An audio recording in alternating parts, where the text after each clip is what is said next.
Hey there, Bible buddies. I've got another Bible review for you today, and this one is the Zondervan NKJV Cultural Background Study Bible. Now, this is one that I was interested in for quite a while. I love getting the greater context of Bible stories, only because, we can read kind of at a surface level, but it's hard for us to understand sometimes, what was it like in the first century, right, when this was written, or prior to that. What was the background? Like, why are they using this phrasing or these symbols, or why are they, resorting to this sort of lingo or language versus this? And what's the metaphors they're trying to draw here with these certain words and usage, in the passages? So I'm very interested in that sort of thing because I think it adds a lot of value to the Bible. And the more you kind of look into that, the more value you get out of the Bible, essentially, because you start seeing all these connections that are woven all the way throughout the Old Testament, all the way to the New Testament. So this has been one that I had wanted for a very long time. Unfortunately, had gone out of print. I think they might still be producing the NIV. I'll put a link down below if they are. But I had to kind of hunt around for this one. And weirdly enough, I found it on eBay, and I found it for a very good price. I ordered it, and I guess the person was doing drop shipping from another company.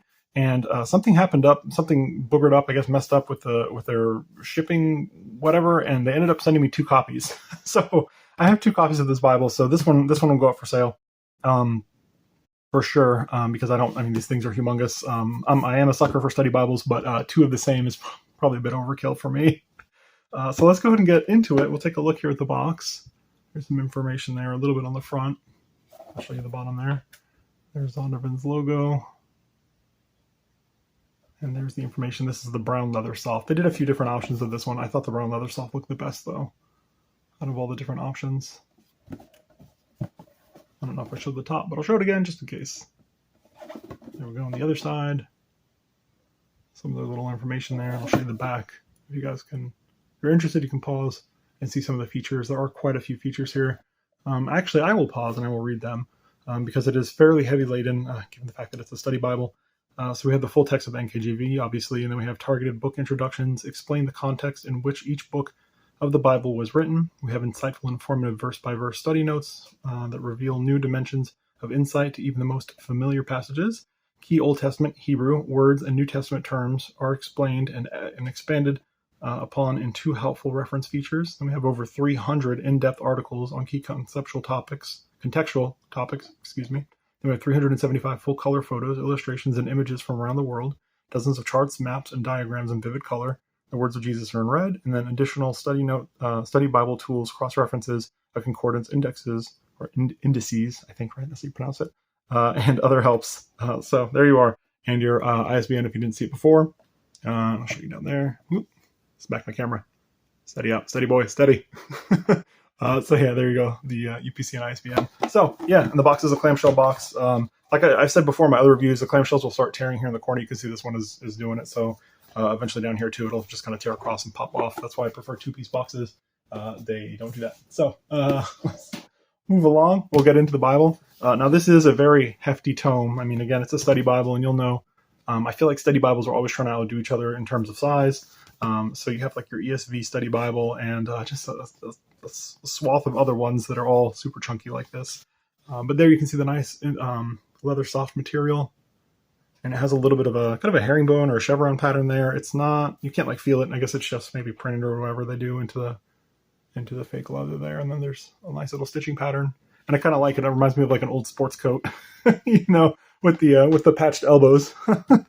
So on the spine here, we have it blind stamped, and it says NKJV Cultural Background Study Bible, New King James Version, and then NKJV and the Zondervan logo down there. And then in typical Zondervan fashion, they put the ISBN right there on the cover. Don't like it when they do that, but I guess it'll do for this one, right? And then we have some stitching on the back and a nice gold gilt and a very chunky Bible. You see the camera, the fan going. It's hot in here. Yeah, gilt is very well done. There is one red ribbon. Let me pull that out, actually, before we get started. This one I have not broken in. The one that I'm going to keep, I broke in. But this one I didn't break it in, so the pages are still a little bit sticky. So you hear some of that kind of pulling apart as we go.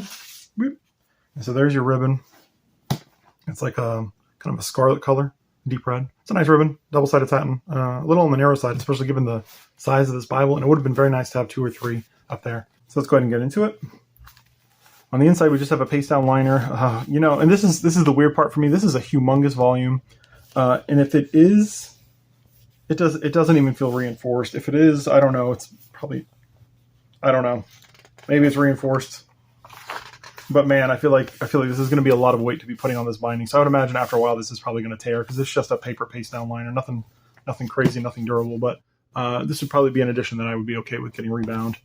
Not that I've gotten any rebinds that I haven't purchased already done. But if it's so inclined to fall apart, I might get it rebound. So let's go ahead and get into it a little more. We have your title page there. Sorry, your presentation page. And you have your title page. Your copyright information on the back of that. Quite a bit. I don't even know if I can get it all in frame. It was printed in China. It doesn't say, no, it does by AMC. I forget who AMC is. Somebody chimed in once before, but it's a printing company in China. And it appears to be the second printing of 2017. So let me get it framed up here. I probably won't be pulling it up to the camera too much because it is so large. It's hard to get it back in frame. We have the quick start guide here. Now, heads up, this is probably going to be a longer video, obviously, because there's more content here. So, yeah. In your table of contents, here's a listing of all the charts. I love when they do this and they put them, they give it its own specific table of contents section. It helps you kind of like find it faster if you're looking for a specific chart. Here's your list of maps. An author introduction.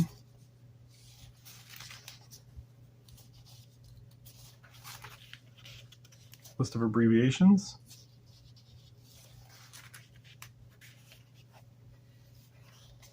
The preface to the New King James Version. A Hebrew to English translation chart. That's awesome. Really appreciate that. And this is the benefit to having a study Bible. It breaks down everything, all the different characters and the sounds and their meanings and that sort of stuff. I recently saw a video on the the message of salvation in the first word of the Bible, Bereshit. So I'm curious. I might have to do some digging in here and see if that checks out. But yes, we have a breakdown here of the words, and then I feel like that's going to happen a lot today. And then we have our beginning kind of charts here. It says ancient text relating to the Old Testament. Now, I would love to go through this page by page, but I think it's like close to 3,000 pages, so I might not do that after we get to the biblical text.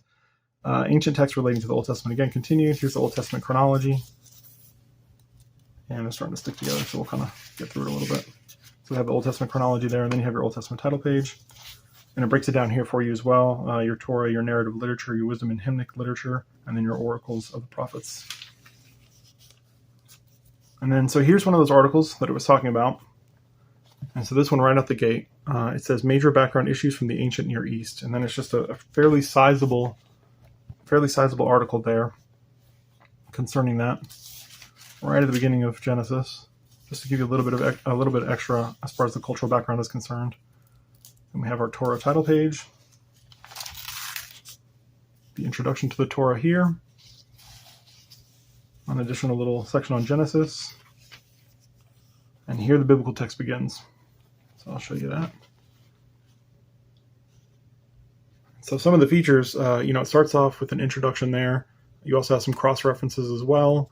You have your page number up in the top corner, along with the book and the starting chapter and verse. On the opposite side, you have the ending chapter and verse. Your cross-references in the middle. It's a double-column paragraph setting.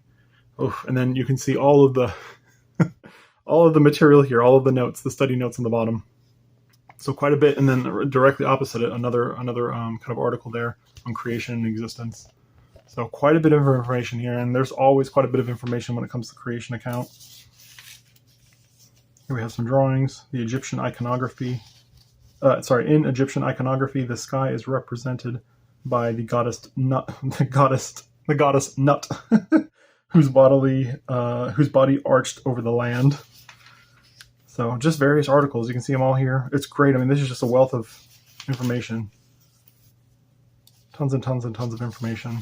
So I'm really excited to dig into this one. Right now, I'm in the middle of a read-through. I think I've been saying that for a while now. I'm in the middle of a read-through. Where am I? I'm in Jeremiah, I think, right now. Once I get done with that, I have to get back to another set of studying, I don't know, resources that I'm studying. And then I'll probably do this one next because I really have been dying to read this one. I'm super excited to get my hands on it. But another thing of note, if you guys didn't notice before, is this kind of like faux aged paper look. I don't know if you can see it here in the gutter and kind of on the edge. It almost looks like they kind of added like a kind of a fake aged look to the paper, which is interesting. I don't know that I prefer that. I'm okay with the paper just getting that naturally. It always looks kind of off when they do it, when they kind of force it like this. But it's there. So if you're wondering why the paper looks aged, it's because that's how it comes. So even if you buy a brand new edition, it's going to be kind of weathered like that. And we'll kind of chunk through it a little bit here. There's quite a bit. You can see all these study notes, even in Deuteronomy, there's a ton. I always find that a lot of them are lacking around like Kings. But this one might not be. This might not be the case with this one because you'd have so much cultural, information for that time.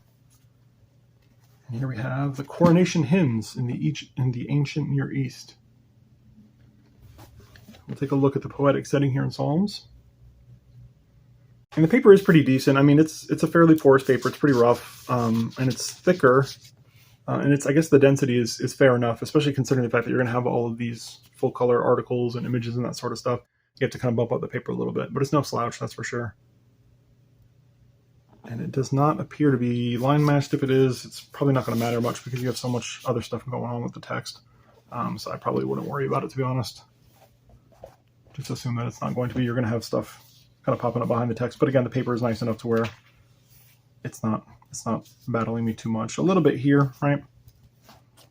So in this instance, it might get a little kind of weird to read, but the text itself looks fairly fine with the exception of maybe the line coming down here, but minimal. That's all minimal. All right, we can still read the text. It's A-okay. All right, let's keep going. You guys can kind of take a look at whatever you see. If anyone has anything specific they want to see, certainly feel free to reach out in the comments and I'll take a look. Another thing to note is that the chapter numbers and the headers here, they're printed in kind of like a brownish color, like a very deep brown color. I would imagine they did a 2-color printing process on this, so they ran it through the printer once, printing the black, and then another round printing this brown, because it looks like it's probably the same brown, just faded back to give it the weathered look, and then highlight the cross-references there in the center column.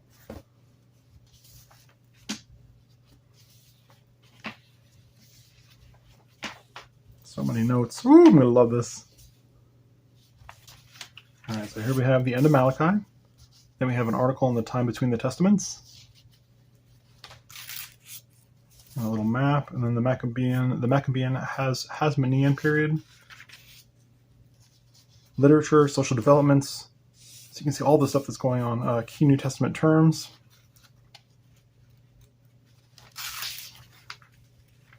Rabbi, Cynic, Messiah, Midrash, Zealots. Good mix there. Then you have your New Testament chronology. So satisfying. Okay, so you have the New Testament chronology there. You turn over, you have your New Testament title page.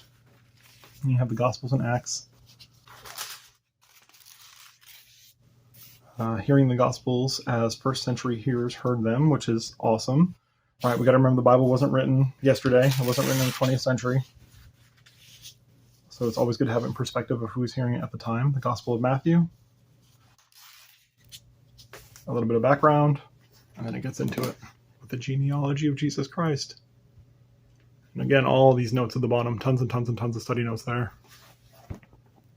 Excellent for a deeper dive.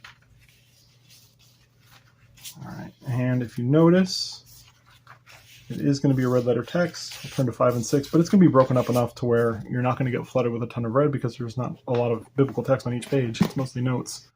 But there's the red letter, and it's kind of that, we've been seeing a lot of it lately. It's that kind of sepia color, like a burnt orange, which I don't mind. It's A-okay.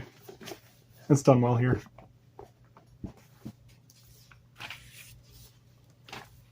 Look at that. Beautiful. The Passion Week.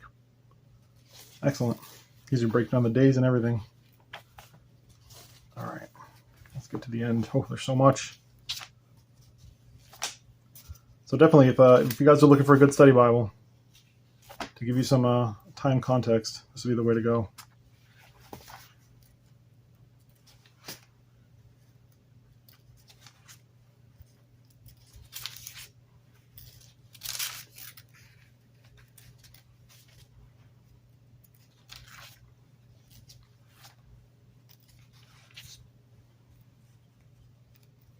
dimensions of the New Jerusalem. So there we have the end of the biblical text and all the study notes. Then we have our additional study helps.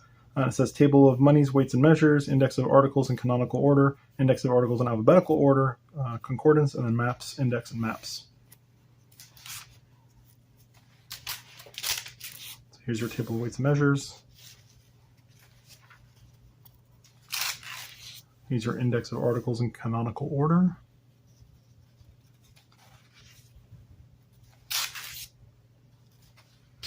Your index of articles in alphabetical order. I love that sound. The page is separating. Oh, love it. Concordance. Your concordance there. I'll show you this. And there you go. Now, it's not a super sizable concordance. I've certainly seen much larger. We've certainly seen some much larger in the Bibles I've been reviewing lately. So it's not a huge concordance. But I would imagine if you have something like this, you probably have an additional concordance around and about. So that's a concordance. Trying to see how many pages it is. 2368. So not quite 100 pages, like 70 pages, something like that of concordance. Not bad, but that's certainly not the biggest we've seen, but there's other aids out there to help you with that. Then you have your map index and maps. I'm telling you, they need to go back to saying gazetteer. Make a world of difference. Then you have your maps here. Very well done. It's a slightly... No, actually it feels like the same. Yep, same paper. So that Bible paper, but you can tell, I mean, it held up very well to the printing. And the maps look very nice. Much better than what we've been seeing recently. Very nicely done.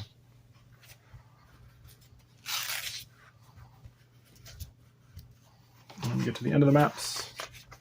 And it feels like this last map might be on... Nope, Bible paper still. And then this is kind of a miss. It just goes right into the end sheet. I always wish that, Bible manufacturers put at least a couple pages, thick pages back here of thick blank paper instead of just like rolling right into the end of the Bible.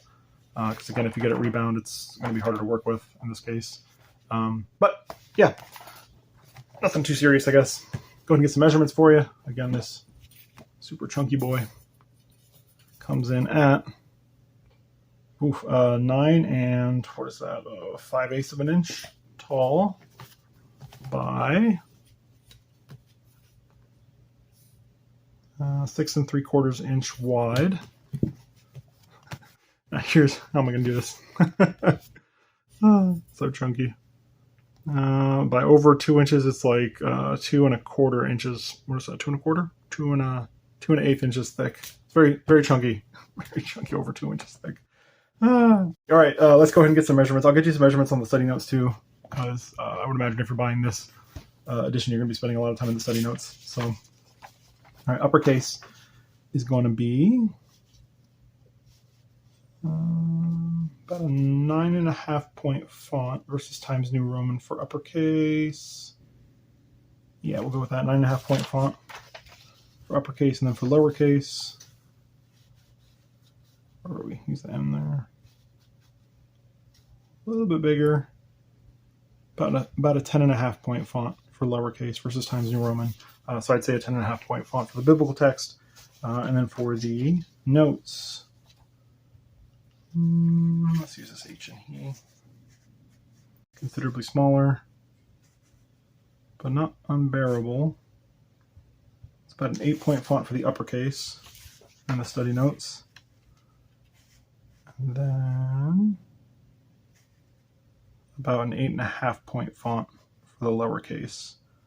So about an 8.5 point font for the lowercase on the study notes. So not terrible. You gotta take into consideration you only have so much room to work with. I had thought about getting something printed at one point, and I know that there's even a limitation to the number of pages you can have in one volume, and I would imagine they're pressing it. It's 2,450 pages here. So it's quite a bit of text. So if you were to get those notes any bigger, it'd be certainly much bigger than this. And I don't think that size is all too bad for study notes. I've certainly seen some that have study notes that are way, way, way smaller. So this is a great, vast improvement over that. Yeah, I don't think I have anything to compare it to. Oh, wait, no, I do. Just kidding. Let's compare it to this guy. I've been using them in all my videos lately, right? Why not throw them in here? All right, we'll see the thickness difference. There you go. Yeah, the whole entire King James Version Bible, and then a study Bible. So maybe these can be like the duo, right? You have this one on your desk, and then you take this one everywhere else. Bible Buddies, if you have any questions, comments, concerns, please feel free to leave them down below. Otherwise, Bible Buddies, until next time, bye.